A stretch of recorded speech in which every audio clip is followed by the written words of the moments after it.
And Asael with the most amazing booth. Asael Dreyer, founder, the Chief Executive Officer of Asael Dreyer, which is the Digipharm, yes? The Digipharm. Ahla. Okay, so welcome them and enjoy. Hi, thank you. Thank you for everyone coming. We'll try to discuss some of our expectations and things that we look forward in the upcoming days. First of all, have you seen the Twitter change? The blue V? Do you imagine any organic feature or emergent or schemas going to be paid one day? Well, I think this is quite clear. I think Google is understanding that paid campaigns are their most important revenue. So I think that they see the money coming from that part. So I do not see them asking for paid benefits or paid V's on their website. And I think that if they did look at what happened in Twitter, that people started buying V's for fake accounts and tweeting wrong news about reputable companies and dropping the prices for these shares by billions in one day. If you saw what happened there, I think that they're looking at it and they're saying, okay, not in our company. Not in the near future. Do you think the same? You're asking if you think Facebook will end the... Google. If some of the features that we're getting today for free, like Google listings or Google schemas or even Google Shopping, could it be turned into paid products? In the organic field? Because I don't hear you well, so today maybe it's organic. I hear you well. Today it's organic. In Twitter too, getting a notable blue V was free. It was an organic action. So I understand. So I think first, if they will raise up the price, like in Twitter, Elon Musk, as far as I know, now he wants people with blue V to pay, right? Yeah, it's $8 per month. It's cancelled because you can pay for a nice blue V if you did not have one by paying $8. People who already had these Vs will continue to have them. But what happened was somebody said, well, I'm... the company who sells insulin got the fake we're account. Giving insulin free from now on. Insulin is free from now on. So the stock turned down. I really wonder how Elon Musk will solve it. He will do something. It will be solved and it will be sold for $1 trillion. Don't worry. He will do it. Somehow. Okay. Next topic. What would you like to discuss, Asael? Let's speak about AI content. What do you think, Gilad? Do you use AI content already? Not as much as you believe and not as much as in the past. Okay, so in our company, we use a lot AI content, but I have to say it's only for our internal projects. And it's because we still don't know if it works, like we have to try it. Now, maybe not everybody here knows what AI content means, so I will give a little brief. A few tools allowing us to create content with just a click of a button, like it's without any content writer or something like this. You just tell the tool what do you want the tool to write about, and it gives you full article. And in the last few months, we try a lot of that in our company, and the results are really good. It works, and it's very strange because you pay almost nothing for AI content and it actually works. So maybe it's not going to work in the future, and also it's very important to think why it's not going to work in the future. But right now, if someone tells you AI content doesn't work, is wrong. It works. And I sign about it. So, Oren, do you use any AI content in your company? No. Can you explain? I will tell you one thing. I've been doing SEO for 24 years. Now, I always know that somewhere within Google's policies, there's a line where what you can do and what you cannot do. Now, always there are SEO companies that live close to that line. Every once in a while, Google wakes up in the morning and moves that line ever so slightly to the right or to the left. Now, every time they do that, a big amount of SEO companies that were living there close to the line find themselves on the wrong side of the line. Now, it used to be like that with links, link farms, and it used to be like that with buying old domains and getting their old links for these domains. Black hat SEO. Black hat SEO. Now, black hat SEO has always been there. If you're promoting casinos or you're promoting pornography or doing all the gray areas, you build a website, you promote it using black hat SEO, and you don't care if it falls out of the Google right area. The problem is when you work with reputable websites. You know, if I work with a bank, I can't really say, well, if one day the bank will find itself on the wrong side of the line, well, maybe he will disappear from Google results for a few months. No, I cannot do that. So if you work with reputable clients, with big websites, no, I would say stay clear of AI content. If you work with for your own, if you risk your own money and your own website, do whatever you want. He's examining. He's testing things. Well, as I said before, if you tested link farms in the past, they worked really, really good. They did really, really well. The fact that something works well works still today. It works like magic. It works.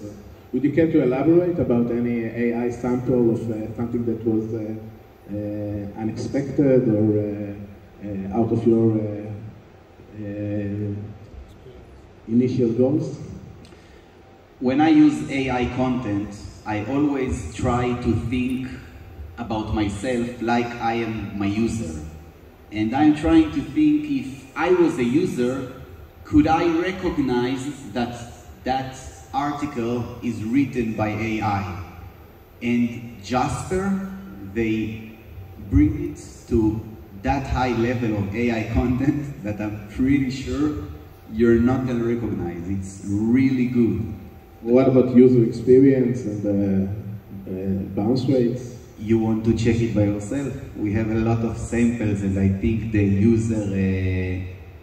user experience is really good. And we're not, let's say, just telling the Jasper, write for me full article of any subject. It's not work like that. You build your article paragraph after paragraph, however you want it, and you add pictures, and you add video, and you add schemes, and you add not everything. And when is the content coming from?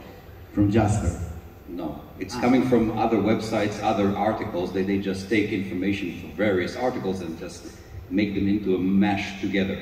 Now the problem is that many times they do not understand the actual things that the user meant. Let's say he was using cynicism and he was saying something, but he was meaning it in a cynical way. Sometimes Jasper will take this phrase and use it as it is. Without the context, it becomes exactly the opposite of what it actually means. Now, the second problem is AI content cannot create new content or new insights or real value. Exactly. It only takes old value and regurgitates it. And I'm sure that if this is something that, if Google looks at it, this is something they will do. If they see that there's content that was taken from various websites, or let's say, if I was Google, I would go out there and put fake information in various places and see if anyone that catches this fake information and puts it into their, I'll kill the whole network. You get blue V. I'll kill the whole website. Okay, so on the second point, I have to agree. I don't see how AI can teach the algorithm new things and facts, not just bullshit. So I definitely agree. But when I think about AI, it's everything about what you pay and what you get. And of course, if you take all the amount of content you create by AI and give it to very talented human writer, it will be better most of the time. But if you can use it as a base for an article, which means I'll take something, I'll say, okay, instead of doing the research and going around looking for all the facts and all the information, maybe you can take it and then build something with real value over it. But just whenever I look at what SEOs do with AI these days, they just say, oh, instead of working and putting any efforts into our SEO, let's put this Jasper and let him do all the work for us, and we can just lay back, relax, and collect the money that comes from these AI articles. Now, I'm sure that this is something Google is desperately trying to figure out how to attack. And it's just a matter of time. They have enough good engineers in there to find out a good way to identify these articles and flag them. Okay, but the whole idea of doing SEO and basically use websites like as owners, I'm not speaking about the user side, I mean about when me and you, we do a website, in the end, of course, we want to do something good to the world, but we also want to achieve money. We want the website to make money for us, at least in my case, okay? Well, it's a matter of where you cross the line, because you can do money in a lot of other ways. You can create valuable content that helps users. I think this is a better way to spend your money than to just create fake content using fake machines that brings absolutely no value to the user. Now, I'm all about value. If I can say something, my father always says, if you don't have something smart to say, just shut up. So, you know, if you don't have any good content or good value to give your customers, just don't give them anything. So I definitely respect your opinion and the way you see the things. In my experience in the last half a year or something like this, that we are doing AI content in massive, very massive. In what languages?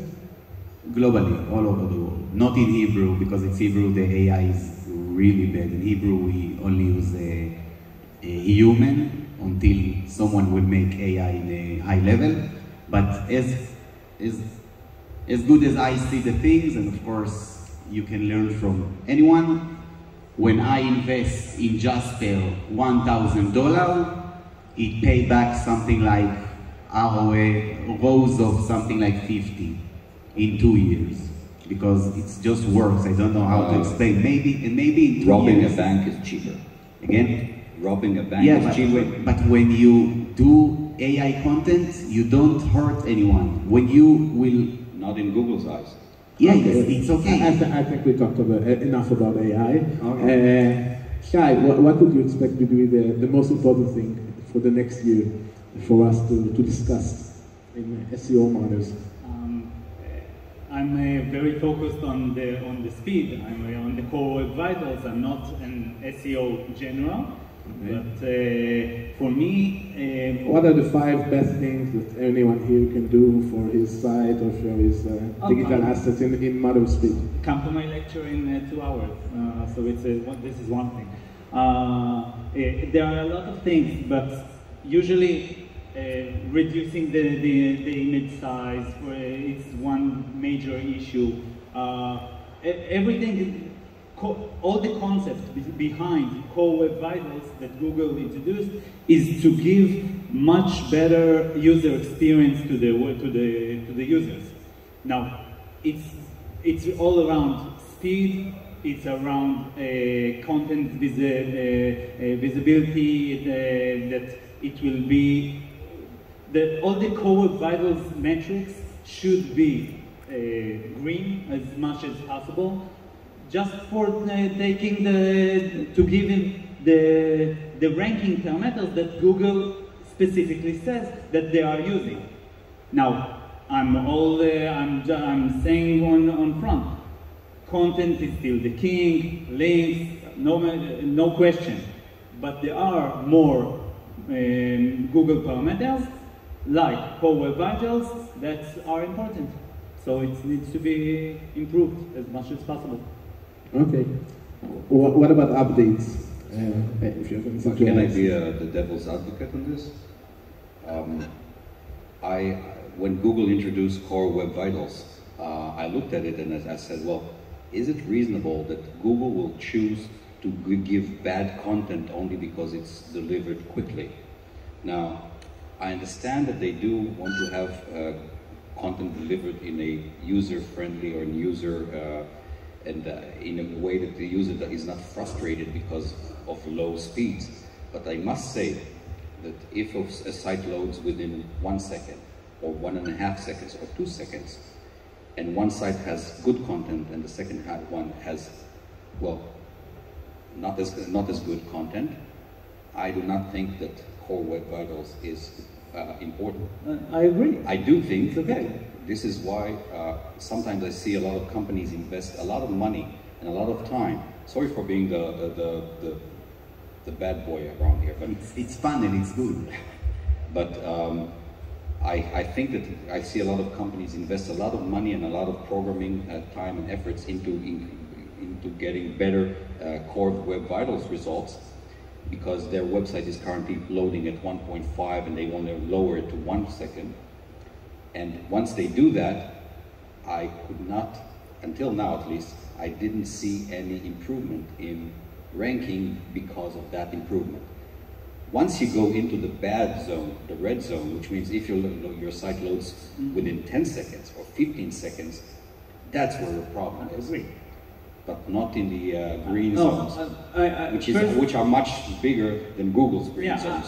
First, I agree, because yes, nobody really cares if the site loads after 1 second or 1.2. Nobody will bounce back just because of that. Still, people work hard to improve. It's okay, it's my job, but still, I'm saying that you are correct. Yes, the user experience of site that loads 5 seconds, 10 seconds of white page is really bad for user experience, and this needs to be fixed. But there are numerous case studies behind Core Web Vitals that by improving the LCP, by improving the CLS, CLS is the only one I actually believe helps. CLS is the only one that actually I see an improvement with it. If you have bad CLS, just for people who are not aware of that, CLS means, let's say your page loads, but because an image loads after a second, suddenly it pushes everything down. So you want to click on something and you see that your link just ran away and escaped you, and you click on an ad instead. That's CLS. That means if content is constantly shifting as the page loads, Google sees it as something bad because you click bad things or things you did not intend to click. This is something that is important, but I must say it's much easier to fix than the other Core Web Vitals. I agree, but still, LCP, we talked about the CLS, yes, but also there are, as I said, numerous case studies around the world that by improving the LCP, it improves the user experience, the bounce rate. Did you see ranking improvement with websites you improved LCP? There are case studies around the world. No, I'm not talking about case studies. I'm talking about something you saw that you did a project. Yes. And it improved the I have a ranking. client in a platform named... I would love to see that, because Yes. I could not see anyone with that. For example, I have a client that in a platform called Konimbo in Israel. That it's very hard platform to improve, and we integrate my company split size image. People start with very low results. Okay, and it was the conversions were much higher by dozens of percent. Yes. Okay, we can discuss this later on. Let's talk about the recent algorithm changes and what would you say is expected for 2023 in matters of algorithm. Google algorithm is constantly giving us headaches and challenges. What would you expect next?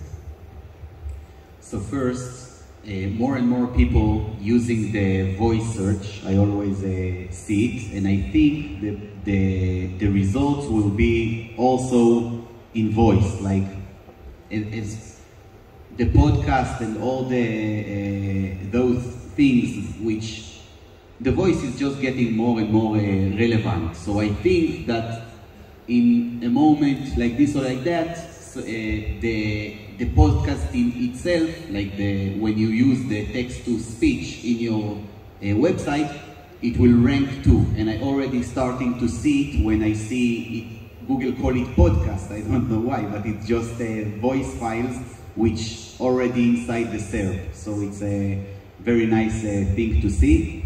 And also, I think in 2023, Google will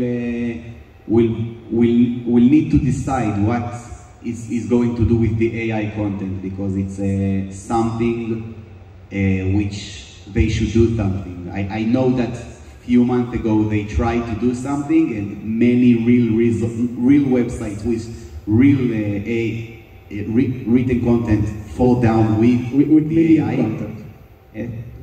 With not so very good content, with semi-automated content, let's call it like that. Okay, and I can show you that websites with AI content, some of them just stayed up and Google or couldn't, or just let them live. But would you expect this to hold like a year from now? I definitely think that if you use in a good way Jasper, of course it will stay, because if you will see one of the piece of content that we create with Jasper, and as I said, not with just click of a button, you will just think that this is very useful piece of content. But as we said, it's okay not to agree, and that's, I think, all the idea of the panel, when everyone... it's a matter of time. We used to see generated content websites and monsters that you wouldn't believe. But you know, Gilad, Oren doing SEO for a long time, really long time, okay? More than 2 decades, that's how it's called, okay? My belief is that if you do something today and it worked only for 1 year, but in that year you did $1 million because of that trick or something, it's okay. That's not we had scrapers doing that Oren provides. There were a few years where people were using what they called scrapers. You do a search on Google, then take the first 10 results, take a sentence from each one of those 10 results and create a new article. We were operating tools called the Phantom Masters and Shadow Master that were scraped the internet and built websites of tens of thousands of pages overnight, and being ranked for everything you could dream of. And making people like Oren very mad at us for doing this. That sounds really good. But for the long term, we would never do this for a client domain. We would never do this for anything that is a brand that we are risking, because we knew that this is a short and medium term. And I think that also the AI content in the manner that it succeeds today, we should expect that it will succeed for a short to a medium part of time. That's exactly what I need. And after the medium time, I will give new thing. That's how I see it. I don't understand why people want things to hold 20 years. Why? What's not good about making something short? Well, some of the businesses and some of the brands that we are working now couldn't lose their ranking for 1 day. I'm not speaking about the projects of that. I wouldn't do nothing on bank website. I just go to the king way and only make the user experience better and the content better. And of course, Well, my rule at the old days, now I'm doing, I think, no black hat SEO at all. But at the old days, it was if someone is looking for online casino and I'm doing bad things for him to get my result over others, it's okay. If someone is looking for, I don't know, Disney characters and I'm driving him to an online casino, I'm a bad guy. So this was my rule at these days. But I wouldn't dare, even then, to take any of the big brands or any of the domains that were valuable and do it on them. Can I ask a shy question? Shay, do you think when you optimize websites, that the way he will load faster, do you think it sometimes hurts the way Google can read the code of that website?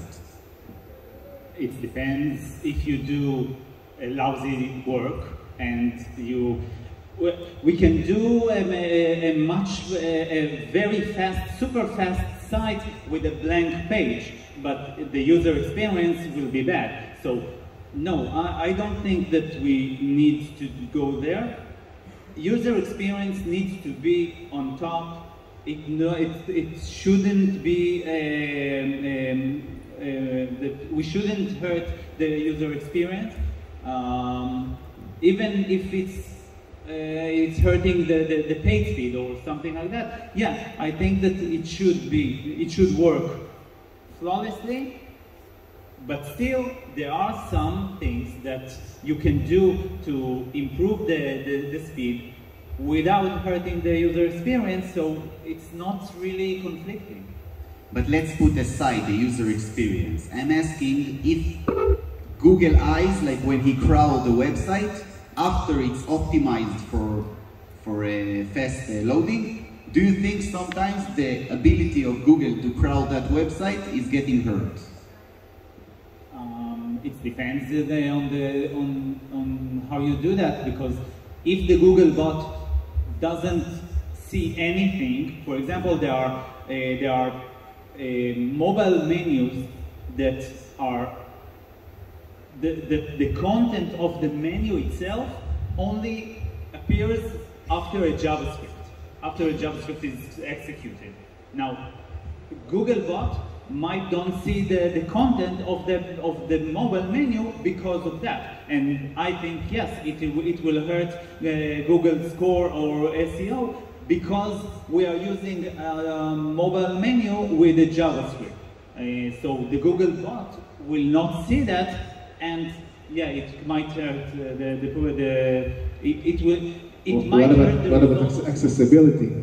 Google bot is currently using Chromium as well. There are two Google bots out there. One is the old Google bot that actually only takes the HTML of the website.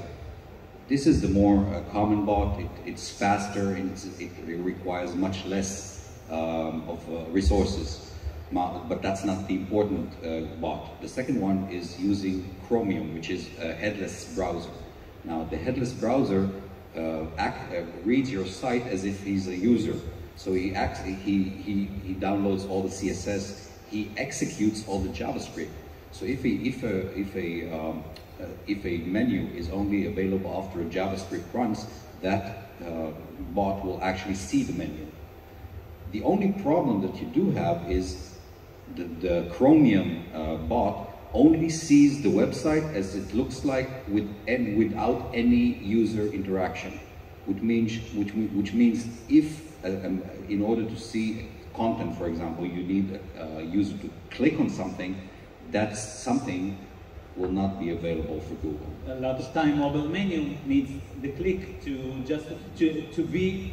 be present in the DOM and to be accessible. So it could be read not only by Google robots, but also by I'm not saying it might be a problem. What about Wikipedia? In the mobile, all Wikipedia is spoilers. You have to click on something to open. Usually, it's not that only when you click on it, it loads. what happens is It's only when you uncorrelated. click on it, it appears. It's a big difference. It's still in the DOM. If you see it in the DOM, When then the page is rendered, the top if you the click on content is there. something, if you click on something and then you see the little circle running and saying loading, that means that now a new script is running, bringing in the new content. That content will not be available for Google. I understand, but even in the second bot, when he tried to see it as a user. Okay, so let's keep the discussion about the loading thing. If I have WooCommerce category page, and I have 1,000 products, Oren, what do you think the best way to use? The infinity scroll, or maybe pages, or maybe load more? If you do use infinity scroll, you need to make sure that you have an additional method of navigation between the pages. This is why we always do, when we do an infinity scroll, we also add a pagination code on that page that appears under the infinity scroll. Now this way, the user will see additional products loading, but remember, because these products only appear after a user action, which is a scroll. So Googlebot will not see all the infinity scroll products. This is why you have to have an additional navigation method on that page. it's, by the way, it's one of the techniques of page optimization is lazy load of the images, where you don't load the images on the bottom, for example. Now, sometimes Google might not see the images there, and you should use an image sitemap because all the images are not loading right away because they are using lazy load. This is why Google has introduced a lazy tag that basically says, okay, this is the image, this is the actual image. Now, just don't show that image until a user scrolls. But Google knows that image because he has the right URL for that image. I think what you're talking about is images that only get their URL. Usually they use it as a background instead of the image tag. If you only load the background after a scroll, that is where you'll have the problem. If you have an image with a lazy tag, usually you will not have a problem with Google understanding that. They're saying that if there is a content that Google not seeing, then maybe use the sitemap, image sitemap, for example. As far as I know, if image is a background of some column or something, so it's not even lazy load, it doesn't work. No, you can change the background is a CSS tag. Now you can change the CSS after a user scrolls and add a background. And this is when, because of the background only changes after a scroll, that means that Google will not see that background. This is getting too technical, as SEO people tend to be. Yeah, please. I think that during the next few years, the websites will be in a big problem. Zero-click results are becoming more and more available in Google. Zero-click results are situations in which Google takes information from a website and puts it on their search result page, and then the user doesn't actually need to click on anything to get the answer for what he was looking for. And the website who gave the value doesn't get the click. Exactly. Now, this is something I've been talking about I've wrote articles about that, but nobody is actually picking the stick about that. It's a big problem for websites. Now, Google is not a content creator. They do not create new content, new value. They take content and value from websites and use it as their own. They have a whole system that works exactly for that. They collect facts, they collect things into Google's huge database, and they use it in order to get users to stay on Google and not go to websites. Now, I see that in the future, as virtual assistants become more and more prevalent in Israel, for example, we'll see less and less traffic coming out of Google into websites, which is a big problem, because if I'm a publisher and I live from ads appearing on my website and Google stops sending me traffic, then what am I going to do? Now, if you have personal assistants, they won't even have search results. You'll just ask them a question and then they'll give you an answer. If you say, I want to buy a product, they'll say, okay, I'm buying you this product without even showing you shopping ads. Now, this is very, very bad for website owners. And I was thinking that in the future, if I was a website owner and I'll see less and less traffic coming from Google and more of my data and information going into Google's warehouses of data, maybe in the future there'll be a situation in which I will say, okay, I want to block Google from all of my information sites. If you want to get my good information that I worked really hard to get, you should come to me. Don't get this info. If you have an image for it, in the beginning, when Google introduced image searches, they had little thumbnails of the images that they were that you could look at. Now you could understand who's the copyright. They were sued about these thumbnails by a top 10.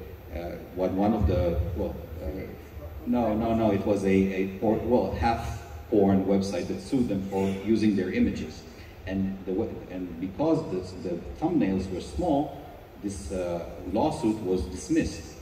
Now these days, when you look at the image searches, for example, you can see a very large thumbnail of the image. You have the right to block Google from your website. Exactly, but nobody does that because this is the problem. Now, this is why I was saying, you know, if I take photos and suddenly you don't need to go to my website in order to see these photos, then I'm losing traffic, more and more traffic. Yeah. So maybe in the future I will say, well, I want to block. What about the traffic that you're losing to content creation by AI from things that you wrote 20 or 15 years ago? That's exactly what I'm saying. It's traffic that this you lose. This is why creating content used to be a very, very good way of getting traffic, but I see that during the next few years, there's going to be a big problem. And I think that in the future, there are two ways in which this can go. One is people will start blocking Google from getting their content, and Google, which is not a content creator, will have a big problem. Or Google should start to pay websites directly for users using their content.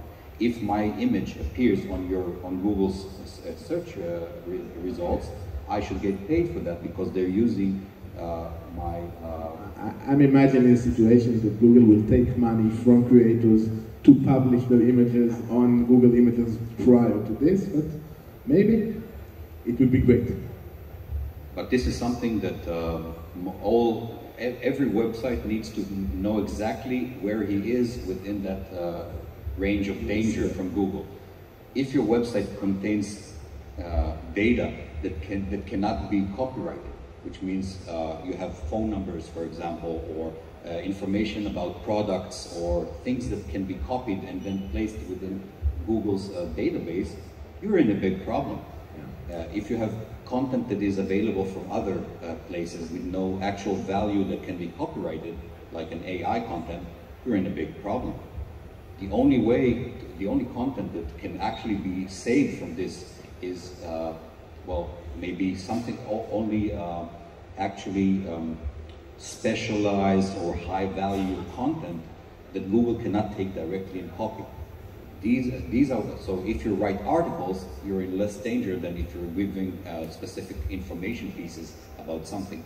So I think this is something that will make us really, really busy over the next few years. Okay.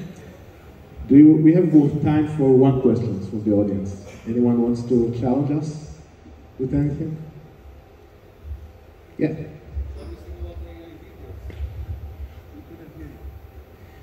He asked us what, I think the question is Oren. Oren, what do you think about AI videos? if it's a new content and it's valuable and people are interacting with it, I see no problem. If you're using AI video within your website in order to make your content more engaging, I do not see any problem with that. What I was saying is, if all you're giving is just the content that you actually stole from other websites and said that, no, this is mine because it's a whole mashup of content from other websites, I think this is something Google will actually not like. But if you're taking your product, or let's say you're taking various images of a product that you have and you create a video using these images, your images, I think this is something that is not only good, it's also great, because Generation Z and Generation Alpha, they consume content in video mostly. So regardless if you find it valuable or not, they consume it. Shay, as a speed optimization professional guy, if there is any specific hosting you are using or something? I like very much Cloudways hosting. It's not a promotion, I'm just saying that I had an account in Bluehost, I had an account in SiteGround, and because I got recommendations from affiliates, but and then I decided to really check for myself, and I did the comparison and stuff, and I decided for myself, and then dozens of clients that I know, and you as well, moved to Cloudways, and I'm super happy with it because it's so fast, and because we are in affiliate marketing and people that are interested in it, the affiliate program is much better. It's super efficient. So yeah, this is something I personally recommend. Okay, thank you. This is all the time for us.